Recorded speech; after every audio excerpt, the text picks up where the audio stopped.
Gospel என்ன சொல்லுது? கடவுள் தாம்பா நம்மளை படைத்தவர், நம்மளை பராமரிக்கிறவர், நமக்கு நியாயம் தீர்க்கிறவர். அவருடைய உறவை நம்ம பாவத்தில் கெடுத்துக்கிட்டோம். ஆனால் நீ என்ன பண்ணலாம்? இப்போ நீ மனம் திரும்பி வரலாம். அவருடைய படைப்புன்னு உணர்ந்து உன்னுடைய பெருமையை, அகங்காரத்தை, போலி மதத்தை எல்லாத்தையும் விட்டுட்டு படைத்த ஒரே கடவுள்கிட்ட நீ மனம் திரும்பி வரலாம். எப்படி வரலாம்?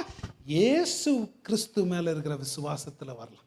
அவர் உனக்காக உன் பாவ பரிகாரத்துக்காக என்ன செய்திருக்காருன்னு அவர் மேலே நம்பிக்கை வச்சு நீ திருப்பி கடவுள்கிட்ட சேர்ந்துடலாம். நீ திருப்பி கடவுளுடைய சமாதானத்தையும் அரவணைப்பையும் நீ அனுபவிக்கலாம்.